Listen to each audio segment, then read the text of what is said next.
Hi again then guys, and welcome to another car review, of course from GT Sport, another day one vehicle, technically prior to day one, GT6 in fact, and this is a hugely significant car in the Vision GT program for two reasons. One, of course, is that it was the very first official Vision GT. Of course, there were two, you could argue, before that, in spirit at least. The obvious one, the GT by Citroën, but then even further back, you could say the Nike 1 in Gran Turismo 4 kind of had the spirit of the Vision GT program, but of course this was the first official one. But secondly to that, arguably an even more significant thing than that is the tuning. You could upgrade this Mercedes far more than any of the other Vision GTs. You could give other ones oil changes and change downforce and maybe some gearing and suspension, but that was about it. Whereas with this, you could tune this thing up to like 1100 horses. It was one of the quickest supercars in the game, one of the best cars for Route X racing. Now, on the other hand, it's essentially lost all of that. This is no longer a tunable car in that sense, and so there's an interesting dynamic change between this Mercedes Vision GT and of course the RS version. Now the RS is a car that my thoughts are already out there on in GT6. I never used it much, never thought that much of it. It was fine, but it just didn't have the tuning potential that this one had, so there was really no point in using it. Whereas now, that car has really come into its own compared to this one because it is superior. The RS has more power, more torque, less weight, and you cannot change that. So the question is, now that this car is of course in Group X, now that you cannot upgrade it, is it actually useful? Because it could be still a great supercar, but at the end of the day, a lot of the Vision GTs go way beyond being just a supercar. Some of them are hypercars, some of them are experimental monsters like the Tomahawk or the Chaparral. So can this one still cut it, or has its legacy been left to some degree in GT6? Well, as you can kind of tell from the way I phrased the question, I would say the latter, and I think that's kind of a shame, because I have a lot of love for this car. It was so good in Gran Turismo 6, the tuning potential was incredible, the performance was fantastic, and it really felt like a harbinger of what these Vision GT cars could become, even though as far as tuning, a lot of them didn't even come close to this kind of potential, whereas now, I'll go ahead and say that this is kind of underwhelming. As a track car, it's not even that great, because the spec is good, and that's one of the reasons why I think it is disappointing. You got a 5.5 litre engine, I believe front, mid-engine technically, of course rear-wheel drive.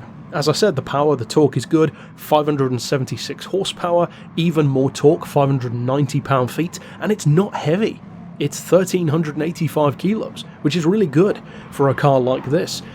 But the way that it transfers that spec into actual performance, especially when it comes to circuit, lap time potential and cornering, not just straight line speed, that's where it falls a bit short, because here in a one-make race, of course that's fine, but you try and take this thing up against the RS version, you try and take it up against the aforementioned Tomahawk, Chaparrals, or to be honest, even some of the newcomers to the game, some of the Vision GTs that have come along in GT Sport. Of course, the Bugatti, for instance, the Hyundai, it can't even compete with those cars. It's just not on the same level. And I think that in some ways it's not this car's fault, because this is more of a pure design study rather than a racing study, and I actually like it for that. I love the fact that this is not just a preview of the next Mercedes model, which, as many of you know, I'm not a huge fan of when it comes to these VGTs. This really was a dream car, and it embraced the spirit of the VGT program in a similar way to how Citroën had before it was even a thing with the GT by Citroën.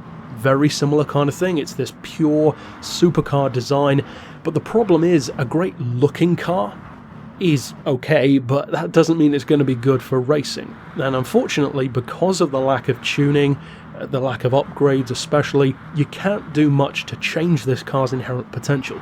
So it's a very unique occasion, I think, this car in the game, because it's very rare for me to review the same car in two different games, period, but also to review a car that has changed so much. Usually, for instance, if you re-review the Tomahawk or re-review the Chaparral, they don't really change that much it tends to be, if anything, that maybe a couple of the specs might have been altered, but more often than not it's just the physics of the game making the car feel maybe a little bit different. That tends to be the changes that happen. The Infinity, for instance, the Nissan VGT, they're minor changes that the car's had. In the case of this one though, it feels like a completely different machine, and unless you've driven it in GT6 and tuned it, you can't really appreciate the kind of difference. This really is a massive step down from how good it was in the previous game, and that's, I think, a shame, because if you couldn't tune it in GT6, I wouldn't have really cared, because it would have been kind of like the Infinity. The Infinity is my favourite looking Vision GT car, but it was never that great to begin with. It had a decent amount of power, the performance was okay, handling was a little bit fishtaily, but it was like that already in the last game, so there was nothing new. This has taken such a massive step down that I think it's actually kind of a shame. Now the price tag is still 1,000,000 credits, so I would say if you are going to go for this Mercedes, ironically, and I would have never said this in GT6, you might actually be better off going for the RS version. And that I would have, as I said, never even considered saying in the last game because of that tuning. Without it, the car really does feel, unfortunately, neutered, and the track performance, the handling in particular, it's actually very similar to that Infinity, because without that advantage in performance, it really is just a design study. And that's all well and good. It's nice to look at, it's great to take photos of, but for track potential, it's not even close to being the best VGT out there anymore, and that's a shame, I think. It really is, because it was such a strong contender, and it really has fallen from that perch that it was on. But overall, that's it for my thoughts. I would love to hear your thoughts down below. Maybe if you never drove it in GT6, you'll have a totally different experience.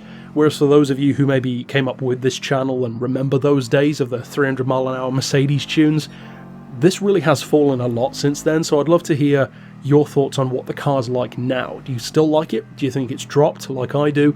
Do you think maybe it's better now that you can't tune it? I'd love to hear down below. But that's it for this review. Of course, I'll see you guys next time, and for now, as always, thanks for watching.